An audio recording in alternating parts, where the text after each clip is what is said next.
So can you explain to us what the difference is between Acknowledgement of Country and a Welcome to Country? There is a very clear difference, and the difference is with a Welcome to Country, you need to be a traditional custodian, a traditional owner, so that means that your ancestors are from that particular land where you're welcoming people to. Just if you owned a house or a property, you can welcome people to your property. So always traditional custodians are doing a welcome. Sometimes they'll do it in language, and they're saying, you are welcome on my place. An acknowledgement of country is really about making the invisible visible.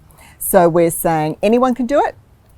Basically, you're saying that in this place where we are right now, for tens of thousands of years on unceded land, these people were the first people in this area.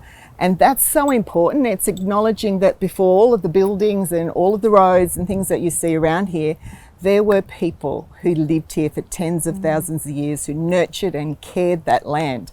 It's not always visible wherever you are that they, the traditional custodians are still here and they're still around. But so we have to, it's imperative really that we make that which is invisible visible. So an acknowledgement of country can be done by anyone. It's best if you know the name of the peoples who lived in the particular country of where you are. But if you don't, there are some other things that you can say as well. But it's important to recognise their contribution to wherever you are living. So very, very important. So if we were going to do an acknowledgement of country now, this land at the moment, so we're at Logan campus, so whose land are we on today? We're on Yugambeh and Yuggera land here on Logan campus. So when we do an acknowledgement of country, it's really important to talk about three very clear things again. We talk about acknowledging the traditional custodians, and that's a really, it's an English word. It's not really a word that describes that very, very close bond that Aboriginal and Torres Strait Islander people have with country.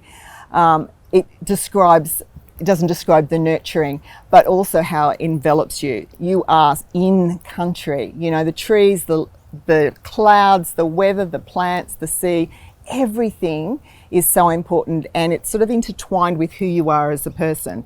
So it's important we recognise that traditional connection to country by saying, I recognise the traditional custodians of and if we know, the Yuggera and the Yugambeh people in the Logan campus, we can say that. The second thing we recognise are Aboriginal and Torres Strait Islander elders, because our old people are the ones who bring the stories. They're the ones that are passing down, the first teachers, the first scientists, the first educators, all of those things. So we pay respect, and in Aboriginal and Torres Strait Islander culture, our elders are everything because they're the keepers and the holders of knowledge. And the third thing that's always great to do in acknowledgement of country is to recognise any Aboriginal and Torres Strait Islander people who are here today as well. And I think when you do those things, you are saying you are not invisible. You're not marginalised and pushed to the edges. You're not invisible in Australia. I am making you visible by saying these things.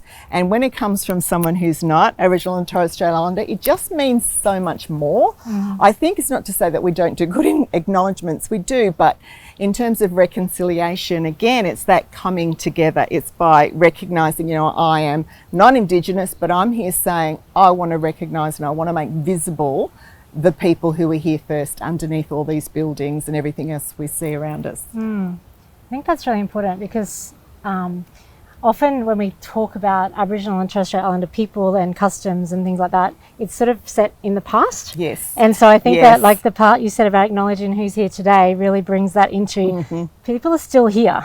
It's still a culture of today, right? As opposed to being something that we can learn about in history. It's history and it's today and it's ongoing. And so to be able to be part of that, and that's something that I find really special about doing acknowledgements of country, is to be able to be kind of part of that culture, you know, and I'm not an Aboriginal or Torres Strait Islander person, but to be able to participate in that and to be able to learn from those, from the elders, from the knowledge, from all of that history, and things that are still happening today. I like to be a part of that and to learn from that. And we love to hear that too.